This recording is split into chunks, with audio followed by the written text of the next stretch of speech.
Nang bumalik ako para kuhanin ang naiwang gamit, doon ko mismo nasaksihan ang pamilya ng asawa ko na nagdiriwang dahil sa pag-aakalang namatay na ako sa eroplano. Walang pagtatalo, pinalayas ko silang lahat sa kalsada sa mismong gabi ng aming unang anibersaryo. Naging galante ako at gumastos ng malaki para ilibre ang buong 8 miyembro ng pamilya ng asawa ko sa isang all-expense-paid trip sa Europe. Ngunit sa mismong NAIA, Ninoy Aquino International Airport, habang nag-anunsyo ang PA system na mag-check-in na ng bagahe, bigla kong naalala na naiwan ko ang gintong kwintas na may pambihirang perlas, ang kaisa-isang pamana ng aking yumaong ina. Carlos, naiwan ko ang kwintas ni Mama sa bahay. Kagabi pagkatapos kong maligo, hinubad ko iyon at naiwan sa vanity mirror. Hinawakan ko ang kamay ng asawa ko. Bakas ang pag-aalala sa aking boses. Sumimangot si Carlos at hinaplos ang buhok ko. Hayaan mo na yon. Pagdating natin doon, ibibili kita ng mas maganda. Malapit na ang boarding time. Baka hindi ka na umabot kung babalik ka pa. Hindi pwede. Pamana yun ng nanay ko. Matigas kong sabi. Mag-check-in na kayo at mauna na sa boarding gate. Sasakay ako ng taxi pa uwi. Para kunin yun. Tapos babalik ako agad. Kung masyadong alanganin na sa oras, mauna na kayo sa flight at magpapalit na lang ako ng ticket para sumunod sa inyo. Sumingit si Aling Rosa, ang biyenan ko, at tila may kaba sa kanyang mga mata. Sige na anak, balikan mo na para mapanatag ka. Mahirap mag-tour ng may inaalala. Hayaan mo na si Carlos ang mag-asikaso rito. Bilisan mo ha. Dali-dali akong pumara ng taxi pabalik sa aming exclusive subdivision sa Alabang. Sobrang traffic sa EDSA ng mga oras na iyon at halos mamatay ako sa kaba. Nang huminto ang taxi sa harap ng gate ng bahay namin, bumaba ako. Hindi ko na tinawag ang kasambahay na binigyan ko ng day off para umuwi sa probinsya at sarili ko nang pinindot ang passcode sa maliit na gate. Tahimik ang bahay. Ang buong pamilya ay nasa airport na sana. Ngunit pag-apak ko pa lang sa foyer, napahinto ako. Sa loob, may naririnig akong malalakas na tawanan. Tunog ng nagkikiskisang mga baso. At pagbukas ng mga lata ng San Miguel beer. Rinig na rinig ko iyon. Kumunot ang noo ko. Magnanakaw? Imposible. Napakahigpit ng security sa subdivision na ito. Dahan-dahan akong lumapit sa bahagyang nakabukas na pinto ng sala. At sumilip sa loob. Tila nanigas ang dugo ko sa aking katawan. Nakaupo ng komportable sa aking inangkat na leather sofa na nagkakahalaga ng daan-daang libong piso walang iba kundi ang buong pamilya ng asawa ko. Si Mang Tomas, Aling Rosa, Carlos, ang bayaw kong si Hector, at ang asawa nitong si Lani. Pati na ang bunsong kapatid na si Bea. Walang labis, walang kulang. Sa ibabaw ng mesa, ay nagkalat ang mga lata ng beer at pulutan. Di ba dapat nasa airport sila? Anong nangyayari dito? Diyos ko! Sa wakas, ay naiwaksi rin natin ang malas na babaeng yon. Matinis na tawa ni Aling Rosa. Nawala na ang kanyang maamo at mapagmahal na anyo bilang biyenan. Itinaas niya ang lata ng beer at humalakhak. Plano ko na to lahat. Hayaan siyang sumakay mag-isa sa eroplano. Pagdating niya sa Europe, wala siyang kakilala. Bahala siyang magdusa roon. Gulat na gulat ako. Sadyang hindi sila sumakay sa flight kasama ko. Ma, hinaan mo lang ang boses mo. Baka may makarinig sa atin. Umalingaw-ngaw ang pamilyar at malalim na boses ni Carlos. Ngunit bakit ngayon ay napakalamig at nakakakilabot pakinggan? Anong baka may makarinig? Ang bahay na to ay sa atin na ngayon. Ngumuso ang kapatid niyang si Bea, habang nagfa-file ng kuko. Grabe ang pagtitiis ni Kuya Carlos. Sa maarte mong asawa sa loob ng 1 taon. Nakakapagod din magpanggap na perpektong asawa. Ngayon, hinihintay na lang natin na pirmahan niya ang special power of attorney para maipasa ang pamamahala ng kumpanya kay Kuya Carlos. Ngumisi ang hipag kong si Lani. Sa bagay, 500 milyong piso ba naman ang pinag-uusapan? Sulit na rin ang pagtitiis ni Carlos sa pagka-spoiled brat niya. Pero Carlos, sigurado ka ba sa plano mo? Paano kung pag-uwi niya galing Europe? Malaman niyang niloko natin siya At hindi tayo sumama. Tapos magwala siya. At ikat ang mga credit cards natin. Sumilay ang isang nakakakilabot na ngisi sa labi ng lalaking tinawag kong asawang ngising hindi ko pa nakita kailanman. Huwag kang mag-alala ate. Yung deed of assignment of shares. Isiningit ko na sa mga kontratang pinapirmahan ko sa kanya last week. Ang biyaheng ito ay para lang mailayo siya sa kumpanya ng ilang linggo. Sapat na oras para ma-take over ko ang pwesto ng CEO. Pagbalik niya, ang import-export company na iyon ay nakapangalan na sa isang Carlos Villanueva. Ang galing mo anak, tatango-tangong sabi ni Mang Tomas sabay lagok ng beer. Ang mga babaeng ganyan na walang pamilya at walang backup, tanga na lang tayo kung hindi natin peperahan. Binuhay niya tayo ng 1 taon. Pero karapatan natin na buhayin niya tayo habang buhay. Pag nag-asawa ang babae, ang yaman niya ay yaman na rin ng pamilya ng lalaki. Bawat salita ay parang libu-libong karayom na tumutusok sa aking eardrums at diretsyong bumaon sa puso ko. Nakatayo ako roon. Tinatakpa ng 2 kamay ang aking bibig upang hindi makawala ang hikbi. Umaagos ang maiinit na luha. Pinalalabo ang kasuklam-suklam na eksena sa aking harapan. Lahat pala ay isang malaking palabas. Isang perpekto, malupit, at maruming palabas. Hindi nila ako itinuring na tao. Lalong hindi pamilya. Sa paningin nila, isa lamang akong gansang nangitlog ng ginto. Isang tangang mayaman na pwedeng gatasan at nakawan. Ang mga pag-aalaga, ang mainit na lugaw, kapag may sakit ako. Ang mga matatamis na salita lahat, ay kasangkapan lang para makuha ang 500 milyong pisong pinaghirapan ng aking mga magulang. Nanginig ang cellphone sa aking bag. Alarm iyon na nagpapaalalang malapit nang lumipad ang eroplano. Tumingala ako sa maaliwalas na kalangitan ng Maynila. Ang puso ko, pagkatapos ng matinding pagkabigla, ay biglang nanlamig. Patuloy sa pagpatak ang luha ko. Pero hindi ako nagpatalo. Umatras ako, tumalikod, at tahimik na lumabas sa malaking gate. Iniwan ang mga gutom na lobo na nagdiriwang sa aking buhay at yaman. Carlos, kung gusto ng pamilya mo ng palabas, bibigyan ko kayo ng entabladong hinding-hindi nyo malilimutan. Halos patakbo akong lumabas ng subdivision, binabaybay ang mainit na bangketa. Wala na ang taxi kanina, kaya kailangan kong maglakad ng malayo. Sugatan na ang sakong ko, dahil sa alitan sa high heels, bago ako nakapara ng isa pang taxi. Saan tayo ma'am? Tanong ng matandang driver. Halatang awang-awa, habang nakatingin sa rearview mirror.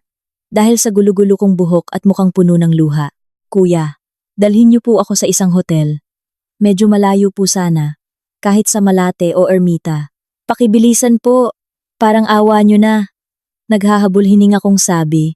Mahigpit ang hawak sa strap ng bag hanggang sa pumuti ang aking mga buko. Umarangkada ang taxi sa gitna ng traffic ng Maynila. Nag-book ako ng isang mumurahing kwarto sa isang maliit na hotel sa isang eskinita sa Malate. Pagkapasok ko sa kwarto at pagrinig ko sa pag-click ng seradura, tila naubos ang buong lakas ko. Napasadsad ako sa pintuang kahoy, umupo sa sahig na amoy murang sigarilyo, at humagulgol ng buong pait. Bumalik sa isip ko ang lahat ng nangyari sa nakalipas na taon, na parang isang mapang-uyam na pelikula. Nung nagkasakit ako ng malala, nag-leave si Carlos sa trabaho. Siya mismo ang nagluto ng lugaw, at walang tulog na nagpunas sa akin ng maligamgam na tubig. Hinaplos niya ang buhok ko. Puno ng pagmamahal ang mga mata.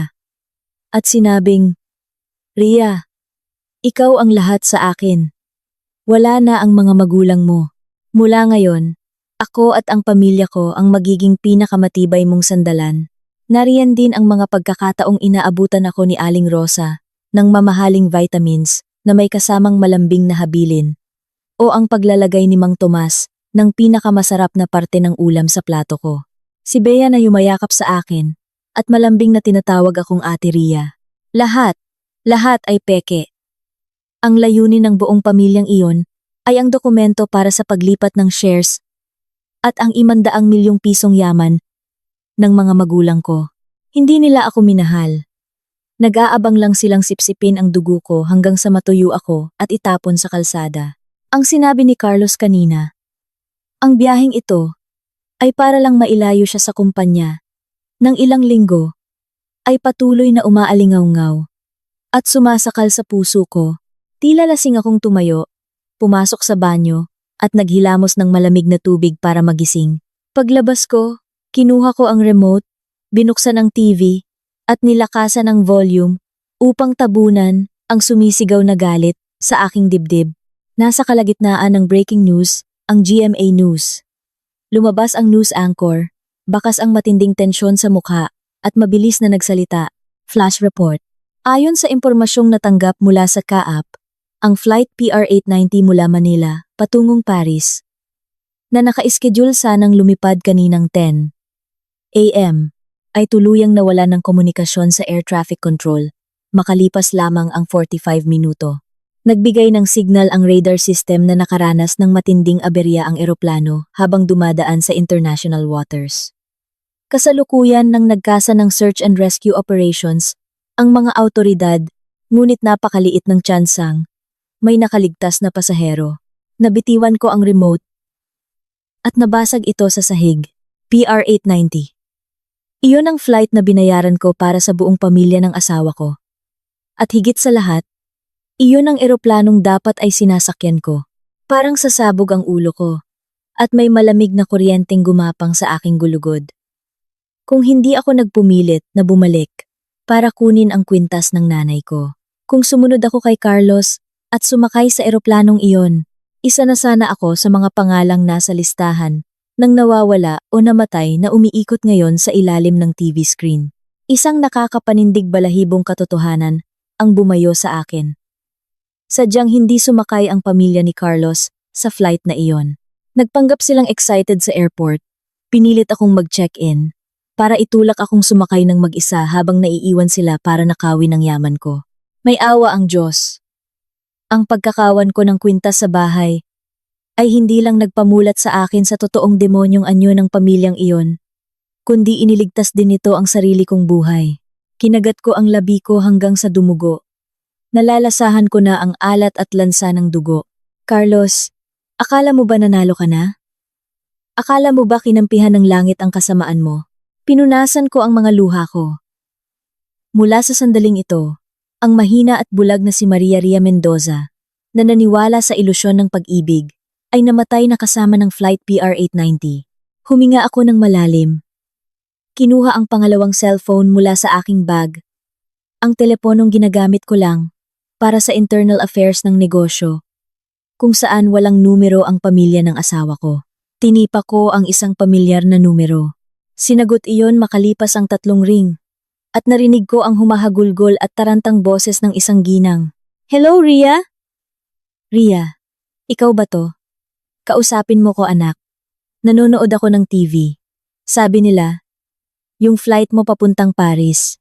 Tita Carmen, ako po ito. Buhay pa po ako. Kalmado at matalim kong sagot. Huminahon po kayo. At huwag kayong sisigaw. Huwag niyo pong ipaalam kahit kanino nakausap niyo ako. Biglang tumigil ang pag-iyak sa kabilang linya. Napalitan ng gulat na paghinga. Diyos ko po! Hindi ka sumakay sa eroplano? Salamat sa Diyos. Nasaan ka ngayon? Nasaan si Carlos at ang pamilya niya? Kasama mo ba sila? Nasa bahay po sila, tita. Nanlamig ang aking mga mata habang nakatingin sa puting pader. Niloko nila ako. Ang biyaheng ito ay isang bitag para ipadala ako sa kamatayan habang naiiwan sila para agawin ang kumpanya at ang buong yaman ni na mama at papa. Nagkataong bumalik ako sa bahay para may kunin. At narinig ko ang buong plano nila pati ang pagbubukas nila ng beer para magdiwang na wala na ako. Ano? Nanggagalaiting sigaw ni Tita Carmen. Mga walang utang na loob. Mga linta. Mga asong ulol na kinakagat ang kamay na nagpapakain sa kanila. Hintayin mo ko dyan. Tatawag ako ng pulis. Pupuntahan ko sila at kakalad ka rin palabas ngayon din. Huwag, tita. Mahina ngunit mariin kong utos. Makinig kayo sa akin. Sa ngayon, maliban sa inyo, walang ibang nakakaalam na buhay ako. Siguradong akala ng pamilya ni Carlos ay patay na ako sa eroplanong yon. Gagamitin natin ang plano nila laban sa kanila. Anong ibig mong sabihin? Anong balak mo? Nagtatakang tanong ni Tita Carmen. Ngumisi ako. Isang matalim na ngiti ang sumilay sa aking mga labi.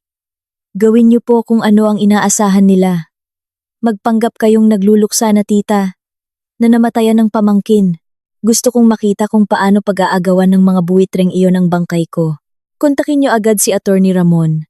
Ihanda niyo ng palihim ang lahat ng dokumento para ma-freeze ang assets ko.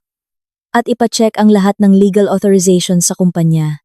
Hindi ko hahayaang mapunta kahit isang kusing ng yaman ng mga magulang ko sa mga kawatan na yon. Naiintindihan ko, sagot ni Tita Carmen. Nabalik na ang kanyang talas bilang isang veterana sa negosyo. Magtago ka lang dyan ng maigi. Kami na ni Attorney Ramon ang bahala sa labas. Kapag may ginawa ang pamilya ni Carlos, ibabalita ko agad sa'yo. Salamat tita. Mag-iingat kayo. Huwag niyo silang paghinalaan muna. Binaba ko ang telepono at itinapon sa kama. Tahimik ang hotel room, ngunit sa loob ko ay nag-aalboroto ang isang bagyo ng paghihiganti na handang wasakin ang lahat. Maghintay lang kayo. Nagsisimula pa lang ang palabas. 3 araw na ang lumipas mula nang sumabog ang balita tungkol sa PR-890. Nakakulong pa rin ako sa hotel.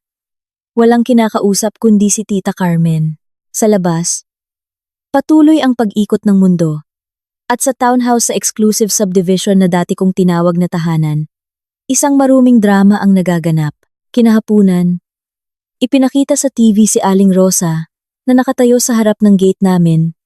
May suot na itim na headband ng pagluluksa. Mapupula ang mata at mukhang pagod na pagod. Pinaligiran siya ng mga reporter. Ang manugang ko, napakabait at napakamasunurin niya.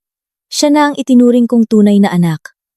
Pero ngayon, Diyos ko, bakit binawi agad siya ng langit sa trahedyang yon? Rhea! Bumalik ka na sa mama. Nakaupo ako sa kama. Mahigpit ang hawak sa baso ng malamig na tubig. At napangisi. Magaling umarte. Kung hindi ko lang nakita kung paano siya nagbukas ng beer at tumawa ng malakas kasama ang sakim niyang pamilya.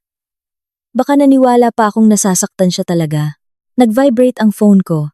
Isang encrypted message mula kay tita. Nasa loob na ako. Nag-uusap sila. Tulad ng inaasahan mo. Nakaposisyon na ang private investigator ni Attorney Ramon. Huminga ako ng malalim at nag-reply. Patuloy niyong bantayan. Huwag ipahalata. Kinabukasan, mismong si Tita Carmen ang pumunta sa bahay ni Aling Rosa. Nakaupo ako sa hotel room. Nakikinig sa Bluetooth earpiece na nakakonekta sa isang hidden mic. Napalihim na inilagay ni Tita sa sala nila. Tita Carmen, nandito po kayo. Boses iyon ni Carlos. Tila umiiyak, pero may halong pagmamadali. Napakabilis ng mga pangyayari. Hindi pa rin makapaniwala ang pamilya ko. Tuluyan na ba siyang nawala? Carlos. Humikbi si Tita Carmen. Nanginginig ang boses. Ang dami ng pinagdaanan ng batang yan. Naulila ng maaga. Tapos ngayon, Carlos, asawa ka niya. Kailangan mong asikasuhin ang lahat para sa kanya. Huwag mong hayaang mag-isa siya sa kabilang buhay. Huwag po kayong mag-alala. Sumingit si Aling Rosa, kunwaring nagpupunas ng luha. Itinuring namin siyang tunay na anak. Ngayong wala na si Rhea, bibigyan namin siya ng isang marangyang burol, gaya ng nararapat. Pero Tita Carmen, alam niyo naman, maraming malalaking kontrata ang nakabinbin sa kumpanya ni Rhea. Kung walang uupo para mamahala agad, napakalaki ng lugi. Tama po si Mama. Walang kibot na dugtong ng bayaw kong si Hector. Si Carlos ang legal na asawa. Kaya ayon sa batas, siya ang kaisa-isang tagapagmana. At may karapatang mamahala sa kumpanya. Gusto lang naming isalba ang negosyo ni Rhea. Gusto kong ibaon ang mga kuko ko sa sarili kong palad. Ang mga taong ito, hindi pa nga nahahanap ang bangkay ko. At hindi pa lumalamig ang presensya ko sa bahay na iyon. Pero nagmamadali na silang paghatian ang kapangyarihan at yaman ko. Pero, hindi ba komplikado ang proseso ng mana? Inosenteng tanong ni Tita Carmen. Huwag po kayong mag-alala, tita. Sagot ni Carlos. Mas naging malamig na ngayon ang boses. Kailangan lang magbigay ang airline ng death certificate o declaration of presumptive death pagkatapos ng ilang araw. At pwede na akong pumunta sa bangko at sa mga ahensya ng gobyerno para ilipat sa pangalan ko ang lahat. Ang kumpanya, ang bahay, ang mga personal accounts. Mabilis na maaayos ang lahat. Kung ganun, mabuti. Ayusin nyo ng mabuti ha? Sagot ni Tita Carmen. Bago tuluyang nagpaalam, narinig ko ang pagbukas at pagsara ng pinto. Pagkaalis ni Tita, nag-iba ang atmosfera sa sala. Nawala ang pagkukunwari at napalitan ng pananabik ng mga taong papalapit na sa kaban ng yaman. Ano? Ayos ba ang plano? Tanong ni Mang Tomas. Kasunod ang tunog ng nagkikiskisang baso. Ayos pa. Malakas na tawa ni Carlos. Handa na ang lahat ng papeles ng abogado ko. Hinihintay ko na lang ang report mula sa airport. Nalista ko na rin lahat ng bank accounts ni Ria na kailangang i-withdraw. Kuya Hector, Ate Lani, kayo na ang bahalang mag-imbentaryo ng lahat ng ginto at diamante sa vault niya sa kwarto. Huwag kayong mag-iwan kahit ano. Akin na yon. Masayang sabi ng hipag kong si Lani. Matagal ko nang pinagnanasaan ang mga designer bags at alahas ng babaeng yon. Iba talaga ang gamit ng mayaman. Ngayong patay na siya, ako na ang may-ari ng mga yan. Paano naman ako? Singit ni Bea. Kuya Carlos, pag boss ka na ng kumpanya, kailangan ibili mo ko ng bagong sasakyan ha. Mga kaibigan ko naka-sports car. Hindi pwedeng luma pa rin ang kotse ko. Oo, lahat kayo. Mayabang na tawa ni Carlos. Basta't panatilihin natin ang imahe ng nagluluksa at mapagmahal na pamilya. At wala tayong ipapakitang butas sa publiko. Ang bahay na to, ang kumpanya. Lahat ng to ay sa atin na. Nagtawanan silang lahat. Ang tunog nila ay parang mga uwak na nag-aagawan ng laman sa kalagitnaan ng gabi. Ang kawalang hiyaan nila ay nagpapanlamig sa buto ko. Sa loob ng 1 taon, akala ko ay pamilya sila. Ang sandigan na iniwan sa akin ng mga magulang ko. Ngunit sila pala ay mga buwitre na matagal nang nag-aabang sa araw na ito. Tinanggal ko ang earpiece. Tuyong-tuyo na ang luha ko, napalitan ng sobrang kalamigan. Carlos, gusto mo ang yaman ko? Gusto mong nakawin ang kumpanya ng mga magulang ko? Bulong ko sa sarili ko sa dilim ng kwarto. Sige, hahayaan ko kayong makuha iyon. Ngunit ang makukuha ninyo ay hindi ginto, kundi isang matinding pagguho na hindi nyo man lang naisip sa buong buhay nyo. Nag-message ako kay Attorney Ramon. Attorney, oras na para ibagsak ang unang bloke. Gawin na natin ang plano. Gusto kong makita ang gulat sa mga pagmumukha nila kapag natanggap nila ang unang legal notice. Mabilis na nag-reply si Attorney Ramon. Handa na, Ria. Bukas, matututunan nila kung paano gumagana ang batas sa Pilipinas. Pinatay ko ang screen at tumingin sa labas ng bintana ng hotel. Maliwanag ang mga ilaw ng Maynila. Kasing kinang ng peking maskara ng pamilya ni Carlos. Pero sa isang pitik lang, madudurog ang lahat. Sa labanang ito, hindi ako papayag na matalo. Oras na para pagbayarin ang mga buitre sa kanilang kasakiman.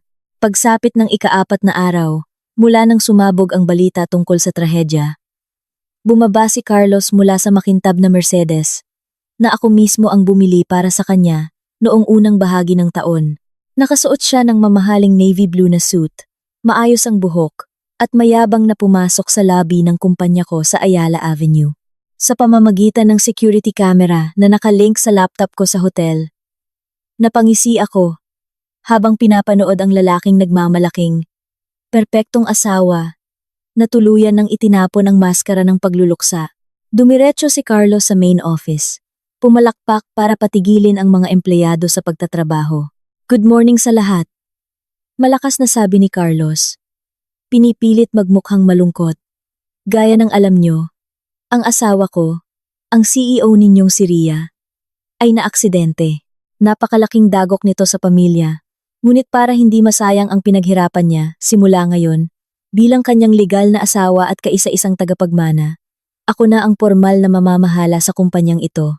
Nagbulungan ang buong opisina. Ngunit hindi pa man nakakasampung segundo ang kayabangan ni Carlos. Lumabas mula sa opisina si Ate Lourdes, ang HR manager, at pinagkakatiwalaan kong kanang kamay. Malamig ang kanyang ekspresyon. Pasensya na Sir Carlos, pero nagkakamali po kayo. Wala kayong karapatang mag-take over ng kahit ano rito. Kumunot ang noo ni Carlos at nagtaas ng boses. Lourdes, mag-ingat ka sa sinasabi mo. Ako ang legal na asawa ni Ria. May marriage certificate kami. Ang yaman ng asawa ko ay nasa ilalim ng pamamahala ko ngayon. Ang pagiging legal na asawa ay hindi nangangahulugang pwede ka na lang basta-basta pumasok at mag-take over ng negosyo nang walang court order o legal na dokumento. Kalmadong ibinagsak ni Ate Lourdes ang isang folder na may selyo sa mesa. Una, hanggang ngayon, missing pa lang ang idinedeklara ng kaap. Walang ahensya ang nag-issue ng death certificate para kay Ma'am Ria. Pangalawa, ngayong umaga, nakatanggap kami ng temporary freeze order sa lahat ng shares at assets mula sa law firm ni Attorney Ramon, ang kaisa-isang legal representative na may hawak ng special power of attorney na pinirmahan ni Ma'am Ria noon pa man. Natigilan si Carlos at namutla. Si Ramon? Yung matandang abogadong yon? Anong karapatan niyang pigilan ako? Last week lang, pinirmahan ni Ria ang pagpasa sa akin ng pamamahala. Ang tinutukoy mo ba ay ang papel na isiningit mo sa mga kontrata noong Biyernes? Isang pamilyar na boses ng lalaki ang umalingaw-ngaw mula sa pinto. Pumasok si Attorney Ramon, nakasuot ng gray suit at may dalang briefcase. Matalim siyang nakatingin kay Carlos. Ang papel na iyon ay hindi notarized. At higit sa lahat, peke ang pirma roon. Carlos, balak mo bang gumamit ng pekeng dokumento para linlangin ang batas? Nagsisinungaling ka. Nauutal na sigaw ni Carlos. Nagsisimula ng pagpawisan ng noo. Batas ang magpapatunay kung nagsisinungaling ako o hindi. Ngisi ni Attorney Ramon. Sa ngayon, nag-issue na ang korte ng emergency freeze order para protektahan ang yaman ng taong nawawala. Wala kang karapatang tumuntong sa kumpanyang ito, lalong wala kang karapatang galawin ang kahit isang sentimo sa corporate account. Guards, palabasin niyo ang lalaking ito. Agad na lumapit ang dalawang malalaking sekyu. Namumula ang mukha ni Carlos habang itinataboy siya papunta sa elevator. Tingnan lang natin kapag nakuha ko na ang death certificate. Luluhod kayo at magmamakaawa sa akin. Nang makita ko si Carlos na itinataboy palabas na parang asong bahag ang buntot, hindi ko napigilang mapahalakhak sa loob ng hotel room. Isang halakhak ng tagumpay, ngunit puno ng pait. Akala niya ba ganoon lang kadali nakawin ang kumpanya ng mga magulang ko? Pinaliit ko ang window ng office camera at binuksan ang isa pang tab ang hidden camera. Napalihim kong ipinakabit sa kwarto ko sa alabang noon pa, para bantayan sana ang naglilinis. Hindi ko inakalang magiging pinakamatulis ko itong sandata ngayon. Sa screen, bumukas ang pinto ng kwarto ko. Pumasok ng panakaw sina Aling Rosa at Bea. Dahil wala si Carlos. Para silang mga gutom na tigreng nakawala sa hawla. Ma, isara mo agad ang pinto. Baka makita tayo ni Lani. Hihingi pa yun ng hatian. Pagmamadali ni Bea. Dumiretso si Aling Rosa sa vault sa dingding. Malamang, matagal na nilang palihim na nalaman ang passcode ko. Dahil mabilis niyang na-type ang numero. Bumukas ang vault. Nanlaki ang mga mata ni Aling Rosa nang makita ang mga bundle ng dolyar, passbooks, at ang mga red velvet boxes na naglalaman ng mga alahas. Diyos ko po, ang dami palang tinagong pera ng bruhang to. Bulalas ni Aling Rosa. Nanginginig ang mga kamay habang binubuksan ang kahon. Sa loob nito ay ang diamond set na nagkakahalaga ng 5 milyong piso na napanalunan ko sa isang auction noong nakaraang buwan. Mabilis na inagaw ni Bea ang diamond necklace at isinuot sa sariling leeg. Tuwang-tuwang humarap sa malaking salamin. Ang ganda ma, kapag sinuot ko to sa birthday ng kaibigan ko, siguradong mamatay sila sa inggit. Patay na naman si Ria. Mula ngayon, ang kwartong ito at ang mga gamit na ito ay akin na . Oo, sayo na lahat. Ngumisi si Aling Rosa habang isinisiksik ang mga ginto sa bulsa ng kanyang palda. Sabi ko naman sayo, nagbago na ang swerte ng pamilya natin. Tingnan mo, yung mga designer clothes niya doon. Kunin mo na kung anong kasya sayo. At dalhin sa kwarto mo. Mahirap na pag nakisawsaw pa ang mag-asawang Hector at Lani. Napanood ko ang pagdiriwang ng mag-ina habang ninanakaw ang mga pinaghirapan ko. Ang malamig kong mga mata ay tila kayang magpayelo ng kahit ano. Masaya nilang pinagnanakawan ng isang patay. Nang walang kahit katiting na konsensya, umupo ako ng maayos. At binuksan ang maliit na maleta na nadala ko mula sa bahay. Wala itong damit, puro dokumento at resibo lang. Tiningnan ko isa-isa ang mga resibo at bank statements na naipon ko sa loob ng isang taon. Heto ang resibo ng 3 milyong piso para sa Mercedes ni Carlos. Heto ang resibo para sa 2 milyong pisong pambayad sa utang sa sugal ng bayaw kong si Hector. Kung isasama pa ang tuition ni Bea sa international school at mga luho, aabot ito ng milyon-milyon. Ang mga malalaking halaga na tinapon ko dahil sa pagkauto ko sa kanila ay naging pinakamatibay kong ebidensya ng kanilang kasakiman. Nilamon nyo yan. Ngayon isusuka nyo lahat hanggang sa huling sentimo. Bulong ko habang maingat na inilalagay ang mga dokumento sa folder. Nag-text ako kay attorney. Ramon, nakuha ko na ang video ng pagnanakaw nila, attorney. Maghanda ka na. Desperado na sila. Tingnan natin kung hanggang saan ang kaya nila. At tama nga, nabulag sila sa kasakiman. Nang malaman nilang naka-freeze ang assets sa kumpanya, gumawa ang pamilya ni Carlos ng isang desperadong hakbang na hindi ko naisip. Nagpaburol pa siyam sila ng peke para makuha agad ang yaman ko. Ika-6 na araw. Mula nang mawala ang PR 890. Dahil sa pagmamadaling makuha ang malaking pera, nawalan na ng pasensya ang pamilya ni Carlos at itinapon na ang natitirang lohika. Nakipag-ugnayan agad si Attorney Ramon. Umupa si Carlos ng burol sa Heritage Park para gawin ang pasiyam at eulogy mo. Isang malaking palabas at napakakatawa-tawa. Nakaupo sa hotel, ikinonekta ko ang laptop sa hidden camera na ipinasabing ilagay ng private investigator sa isa sa mga bulaklak sa burol. Lumabas sa screen ang isang peke at nakakasuyang eksena. Nakaluhod si Aling Rosa sa harap ng altar na may litrato ko, isang masayang picture ko sa Baguio noong 1 taon.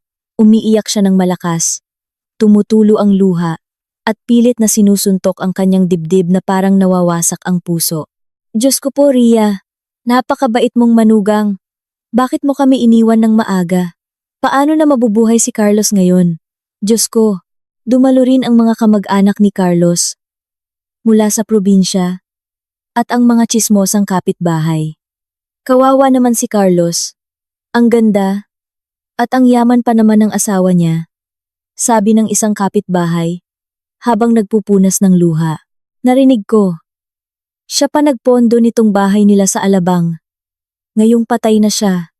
Sa asawa na lahat mapupunta ang yaman. Tumango ang isa pang lalaki. Ganun talaga. May kanya-kanyang swerte. Hayaan na. Sa kanya na mapupunta ang mana. Nakatayo si Carlos sa pinto. Namumula rin ang mga mata. Malamang dahil sa eye drops. Nakikipagkamay siya sa isang lalaking nakasuit na alam kong isang bank manager. Sabay kunwari humihikbi. Maraming salamat po sa pagpunta, sir. Ang sakit-sakit po ng pagkamatay ng asawa ko, pero kailangan kong magpakatatag para ayusin ang kumpanya. Next week po, dadalhin ko ang presumptive death certificate sa bangko. Sana po ay mapayagan niyo akong makapag-withdraw agad mula sa accounts ni Ria para mabayaran ang gastos sa burol at sa negosyo. Tumango ang manager at tinapik siya sa balikat. Makikiramay kami, Carlos. Susubukan naming asikasuhin agad kapag kumpleto na ang papeles. Sa kabilang banda, kinakausap ni Hector si Bea. Umiyak ka ng malakas. Nakatingin sa'yo ang mga tao. Kailangan matapos na to para makuha na ni Carlos ang pera. Hinahabol na ako ng mga nagpapautang. Ngumuso si Bea. Bahala ka nga.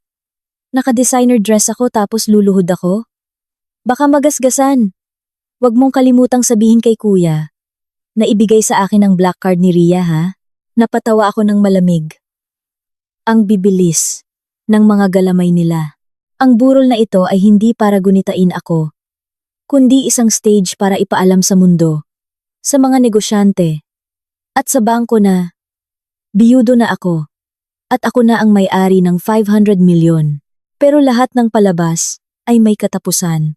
Nang pilit na humahagulgol si Aling Rosa, biglang bumukas ang dalawang malaking pinto ng hall.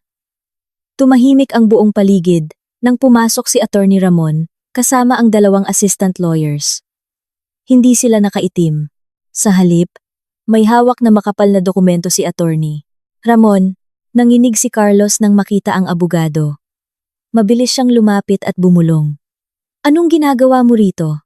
Hindi ka ba nakontento sa panggugulo mo sa opisina? Burol ito ng asawa ko. Umalis ka. Hindi natinag si Attorney Ramon. Gamit ang malakas na boses na rinig ng lahat ng bisita, sinabi niya, "Magandang gabi sa inyong lahat. Hindi ako nandito para makiramay. Dahil ang burol na ito ay isang pekeng palabas at labag sa batas." Nagulat ang buong hall. Napatigil sa pag-iyak si Aling Rosa, habang si Namang Tomas at Hector ay patakbong lumapit at tiningnan ng masama si Attorney Ramon. "Anong sinasabi mong kalokohan?" Sigaw ni Carlos, pinagpapawisan ng malapot. "Patay na ang asawa ko sa eroplanong yon. Alam yan ng buong Pilipinas. Huwag mong bastusin ng patay porke abogado ka. Ang batas ay nakabatay sa ebidensya, hindi sa alam ng buong Pilipinas." Ngisi ni Attorney Ramon, sabay labas ng isang dokumento. Una, walang ahensya ng gobyerno ang nagdedeklara na patay na si Maria Ria Mendoza. Ang paggawa-gawa ninyo ng burol para palabasing patay na siya upang makuha ang mana niya ay isang malaking kasong kriminal. Pangalawa, itinaas ni Attorney Ramon ang boses. Tumalim ang tingin sa namumutlang mukha ng pamilya. "Dala ko ang emergency freeze order mula sa korte. Lahat ng real estate, sasakyan, passbooks, bank accounts, at shares ng kumpanya ni Ria ay naka-freeze ng walang palugit. Walang sinuman, kahit ang nagpapakilalang legal na asawa, ang pwedeng humawak kahit isang kusing nito." Nagsimulang magbulungan ang mga bisita at pinandilatan ng mga mapanuring mata ang pamilya. "Anong karapatan mo?" Nanginginig na turo ni Aling Rosa. "Patay na si Ria sa ilalim ng dagat. Ang yaman niya ay sa asawa na niya. Sino kang outsider ka para mang-freeze ng pera namin? Kumikilos ako base sa legal na otorisasyon ng isang tao." Kalmadong sagot ng abogado. "Sino namang nag-otorisa sa'yo?" Sigaw ni Carlos. Namumula ang mga mata sa galit at takot. Gumuho na ang lahat ng malinis niyang plano. "Ang nag-otorisa sa akin?" Ngumisi si Attorney Ramon. "Walang iba kundi ang tunay at kaisa-isang nagmamay-ari ng yaman na iyon. Parang isang bomba ang sumabog sa loob ng Heritage Park." Nanlaki ang mata ng lahat. Umatras si Carlos, ubos ang dugo sa mukha. Nabitawan ni Bea ang cellphone niya sa sahig. Si Lani ay naiwang nakanganga at hindi makapagsalita. "Nababaliw ka na ba?" Hinampas ni Mang Tomas ang mesa. Lunod na siya sa dagat. "Sinong nag-otorisa? Gumagamit ka ng peking papel para takutin kami. Peke ba? O totoo?" Bukas ng alas 9 ng umaga, iniimbitahan ko ang buong pamilya niyo sa law office ko para linawin ang lahat. Sa ngayon, nilingon ni Attorney Ramon ang picture ko sa altar. "Tat itigil niyo na ang nakakatawang palabas na ito. Nakakasuka." Tumalikod ang abogado at umalis. Iniwang nawasak ang plano ng pamilya. Naiwan si Carlos na tulala. At panay ang bulong. Hindi pwede. Imposibleng mangyari to. Si Aling Rosa ay napahawak sa dibdib. Nahihilo sa sobrang kahihiyan sa harap ng mga bisitang inimbitahan nila. "Carlos, anong ginawa mo at pinasira mo sa iba ang burol ng asawa mo?" Pailing-iling na sabi ng isang tiyuhin bago umalis. Nagsiuwian ang mga tao. Iniwan ang pamilya ni Carlos na nagtatalo-talo sa gitna ng mga bulaklak na puti. Napasara ko ang laptop. Isang masarap na ngiti ang namutawi sa labi ko. "Gusto niyo ng palabas sa harap ng publiko?" Ipinakita ko sa kanila ang totoong mukha ninyo. Pero appetizer pa lang yan. Bukas sa law office, ipapatikim ko sa inyo ang pakiramdam na masagasaan ng tren. Eksaktong 9 a.m., ikapitong araw mula sa nakatakdang flight. Umiinom ako ng black coffee habang nakatitig sa laptop. Naglagay ng hidden camera si Attorney Ramon sa paso ng orchid sa kanyang lamesa na direktang nag-broadcast sa akin. Bumukas ang pinto. Pumasok si Carlos, madilim ang mukha. Kasunod niya si Aling Rosa. Nabitbit ang designer bag ko na ninakaw niya kahapon mula sa kwarto. At isang lalaking nakaglases. Marahil ang abogado ni Carlos na si Attorney Cruz. Attorney Ramon. Padabog na ibinagsak ni Carlos ang kamay sa mesa. Kahapon, pinahiya mo ang pamilya ko sa burol. Ngayon, dinala ko si Attorney Cruz para ayusin ito. Ipinag-uutos kong tanggalin mo agad ang freeze order. Ayon sa batas, ako ang legal heir ng asawa ko. Wala kang karapatan. Itinaas ni Aling Rosa ang baba niya. Tama. Ang kumpanya at ang bahay sa Alabang ay sa anak ko. Akala mo ba dahil abogado ka, makakapanakaw ka sa amin? Patay na si Ria. Sa pamilya ng lalaki mapupunta ang yaman niya.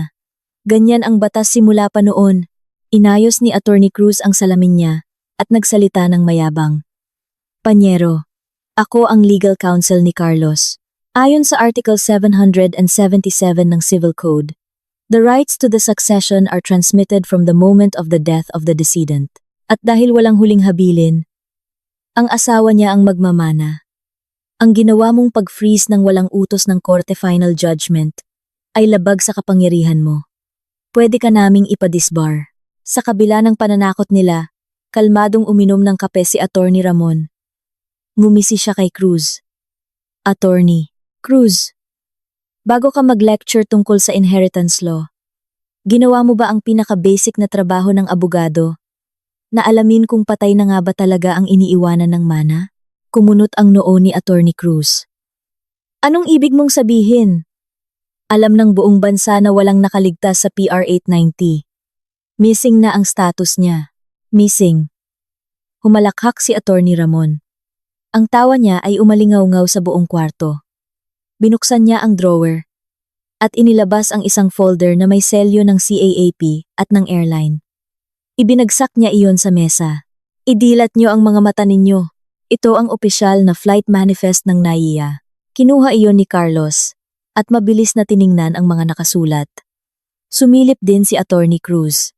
Itinuro ni Attorney Ramon gamit ang pulang ballpen ang isang linya. Tingnan niyo ang Seat 2A sa business class. Ang pasaherong si Ria Mendoza, ay nag-check-in, ngunit wala siya sa boarding gate. Sa aviation term, isa siyang no-show. Parang tinamaan ng kidlat si Carlos. Napaurong siya at nanginig ang papel sa kamay niya. Namutla siya na parang bangkay. Hindi. Imposible. Ako mismo ang naghatid sa kanya. Pumasok siya sa immigration. Inagaw ni Aling Rosa ang papel. Carlos, anong ibig sabihin yan? Anong walang tao? Tumayo si Attorney Ramon at dumikdik ang malamig niyang tingin sa mag-ina. Ibig sabihin, hindi nakasampa ang manugang mo sa eroplanong iyon. Bumalik siya. Ang asawa mo, ang manugang mo, ay buhay. Ano? Tumili ng pagkalakas-lakas si Aling Rosa. Nahulog ang designer bag niya. Nanghina ang tuhod niya at napabagsak siya sa sofa. Nakadilat ng malaki ang kanyang mga mata. Si Carlos ay tuluyang gumuho. Napaupo siya sa upuan, pawis na pawis. Mahigpit ang hawak niya sa armrest hanggang mamuti ang knuckles.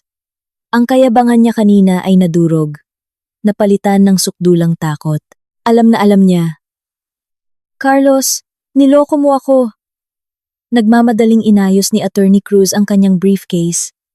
Galit at namumula sa kahihiyan.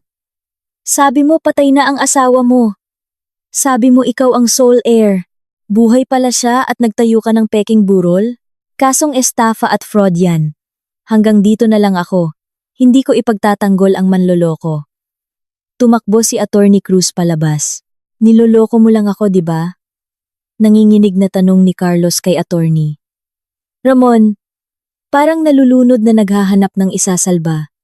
Nasaan si Ria? Bakit hindi siya nagpapakita? Tinetest niya lang ako, di ba? Tinetest? Mapang-asar na tawa ni Attorney.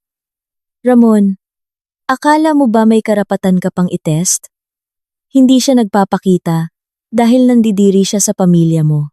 Narinig niya ang lahat ng plano niyo at ang pagdiriwang niyo nang umalis siya sa bahay. Nanginig ang buong katawan ni Carlos.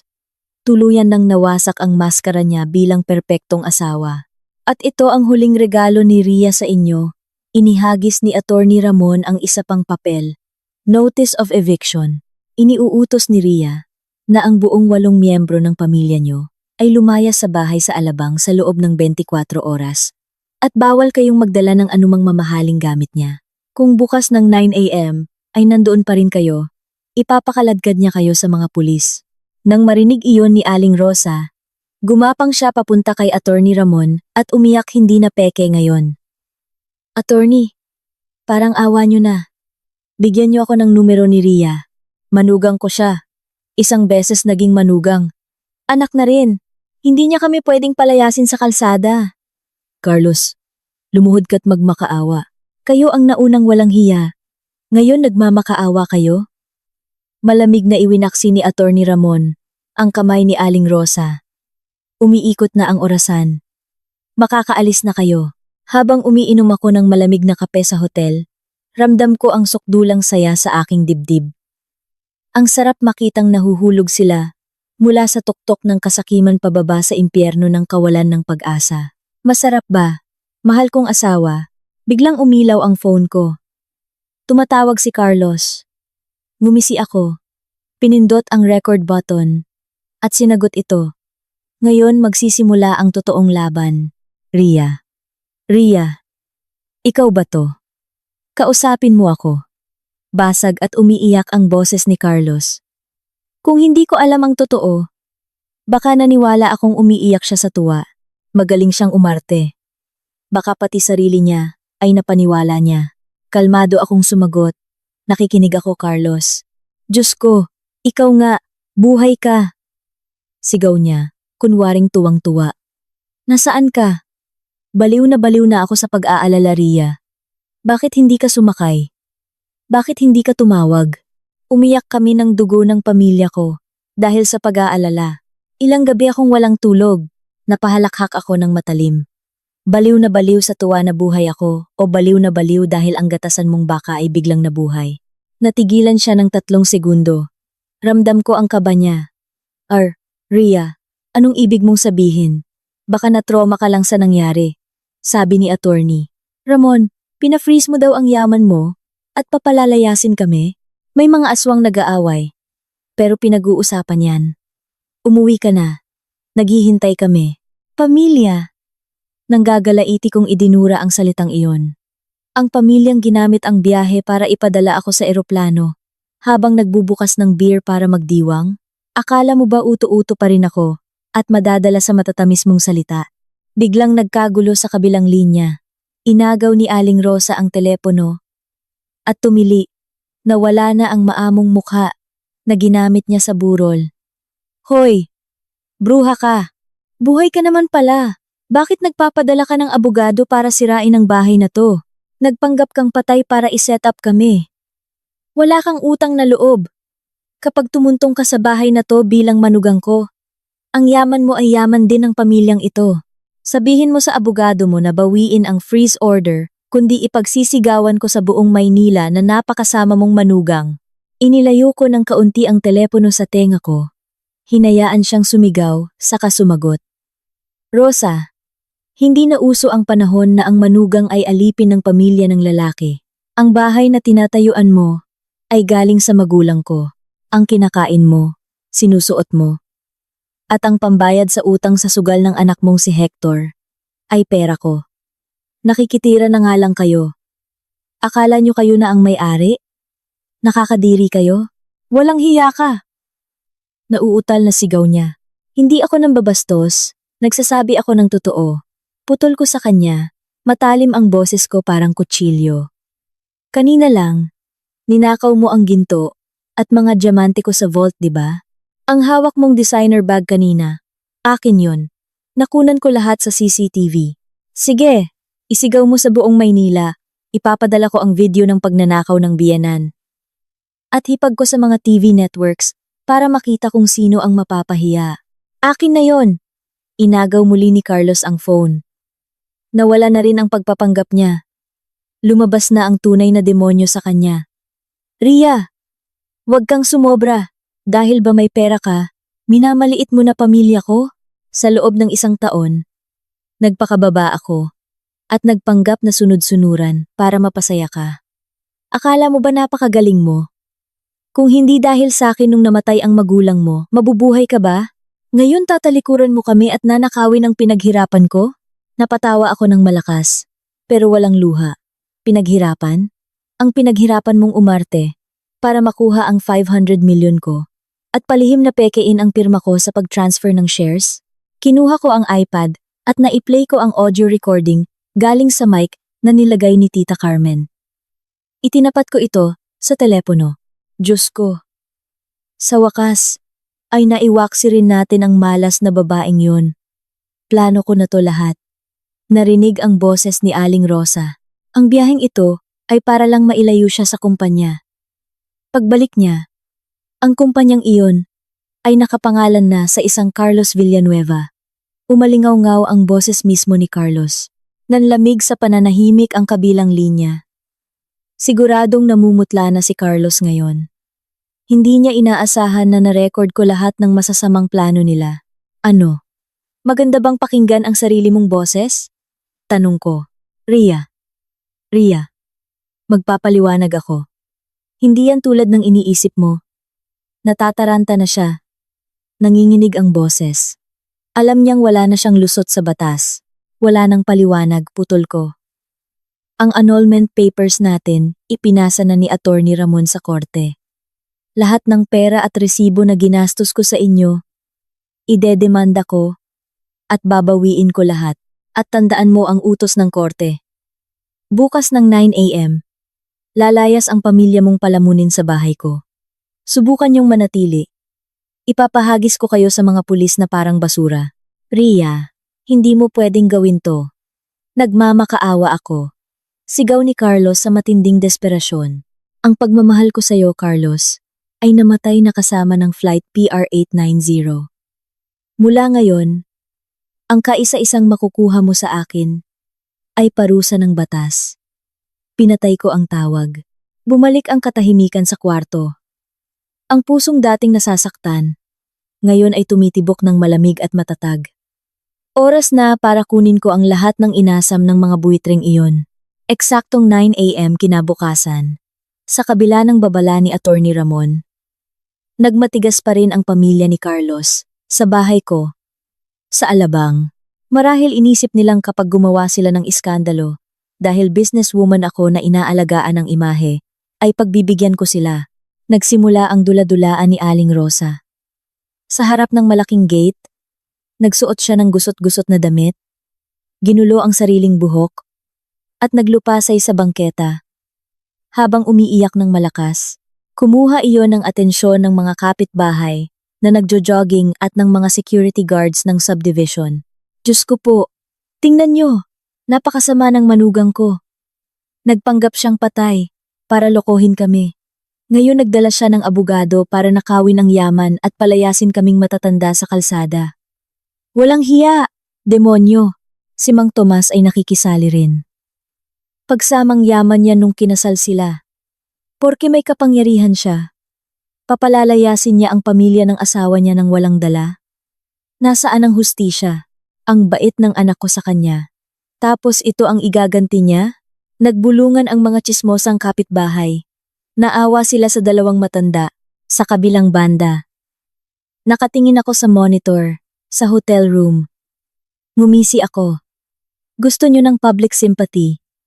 Ibibigay ko sa inyo ang puot ng publiko. Tinawagan ko si Attorney Ramon. Attorney, ready na ba ang mga pulis at barangay? Paalisin niyo na sila. At yung mga video at audio na sinend ko kagabi, ipapakalat na ba ayon sa plano? Makalipas ang 15 minuto, sumabog ang lahat. Ipinadala ang anonymous emails na naglalaman ng video ng pagnanakaw sa vault at audio ng pekeng plano sa opisina ni Carlos, sa kumpanya ni Hector, at sa forum ng University ni Bea.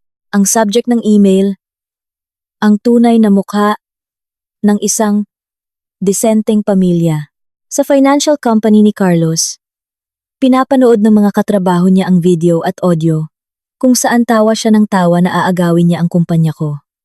Biglang bumukas ang pinto at pumasok ang general manager. Carlos, iniwan mo ba ang asawa mo para mamatay para manakaw mo ang pera niya? Sigaw ng GM.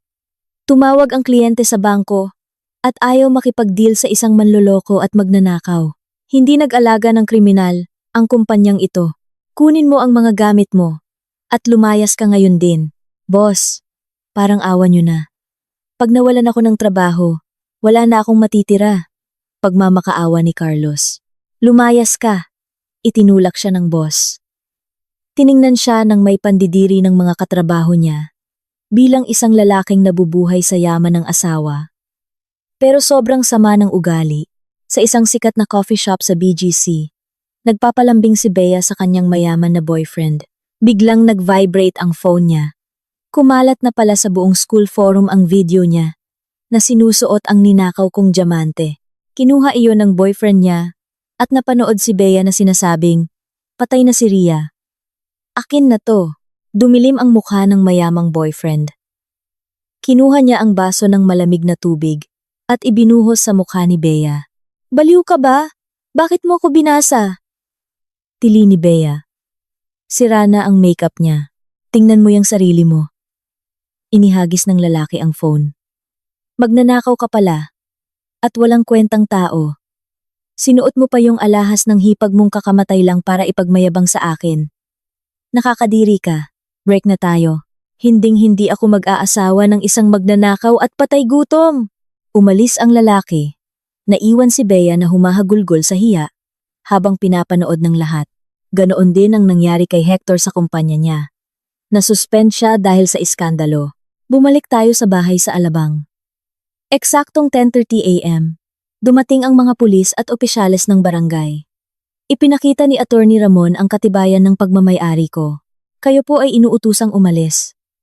Kung hindi, puwersahan po namin kayong paaalisin, sabi ng kapulisan. Ang mga kapitbahay na naawa kanina ay nakita na rin ang video sa chat group ng subdivision. Nagbago agad ang timpla nila. Diyos ko. Panoorin niyo tong video. Tingnan mo yung mukha niyang matanda na yan.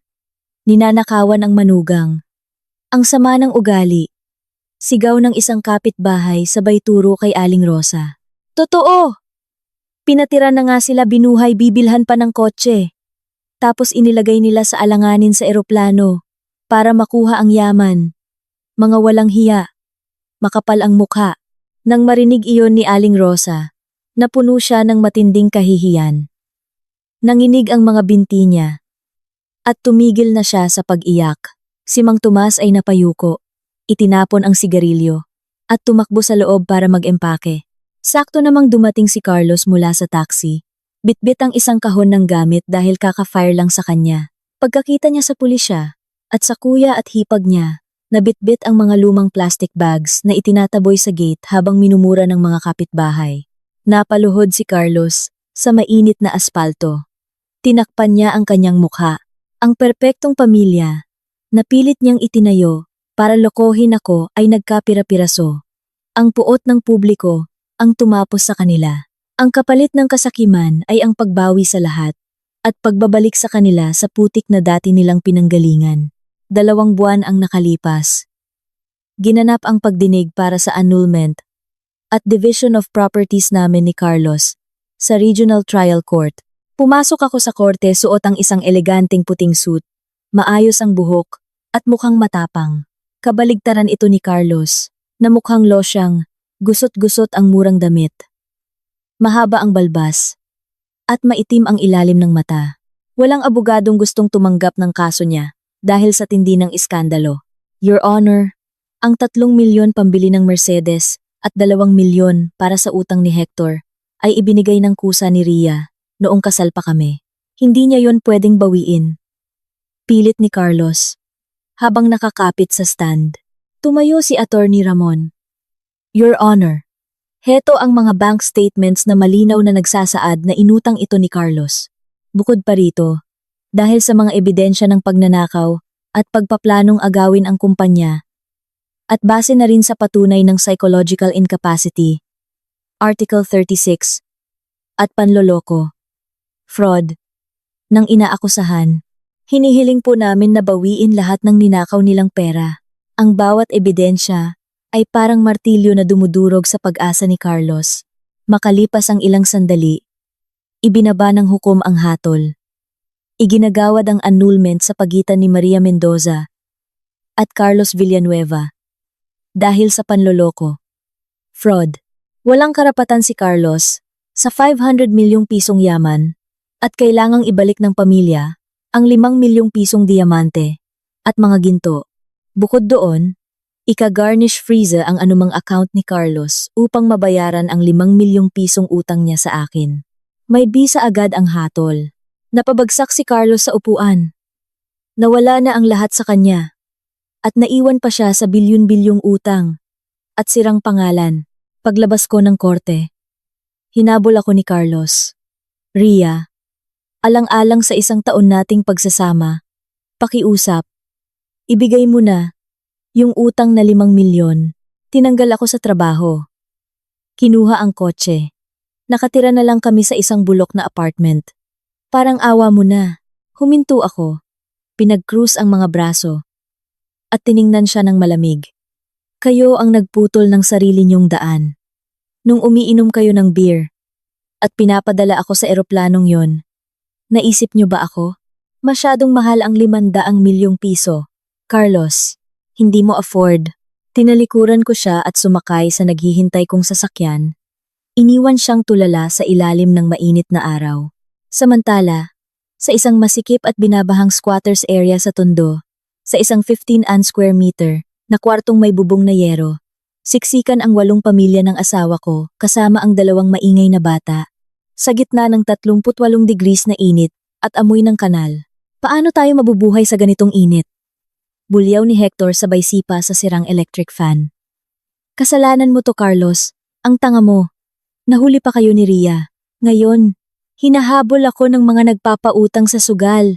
Galit din si Carlos dahil sa galing pa lang ng korte. Sinuntok niya sa mukha si Hector. Tanga ako? Sino bang nagmakaawa kay Ria na bayaran ang utang mo? Palamunin ka, at nung inuman natin, ikaw ang pinakamasaya sa hatian. Sinuntok mo ko. Gumanti si Hector, at nagpambuno sila. Umiiyak na umawat si Aling Rosa. Tama na, parang awa nyo na. Sira na ang pamilya natin. Magpapatayan pa kayo? Itinuro naman ni Lani si Aling Rosa habang pinapatahan ng anak. Ikaw kasi. Sino bang nagsabi sa iyong pumasok sa kwarto at magnakaw ng ginto kaya nakita sa kamera? At itong si Bea, ang tanga, sinuot pa yung ninakaw kaya hiniwalayan ng mayamang boyfriend. Ngayon, wala man lang tayong pambili ng gatas ng anak ko. Inaaway mo ko? Ikaw nga tong gustong kumuha ng designer bags eh. Tili ni Bea at sinabunutan ng hipag. Nagsabunutan silang dalawa sa gitna ng maliit na kwarto. Nabasag ang mga plato. Umiiyak ang mga bata. Nagmumurahan ang mga lalaki. Isang kasuklam-suklam.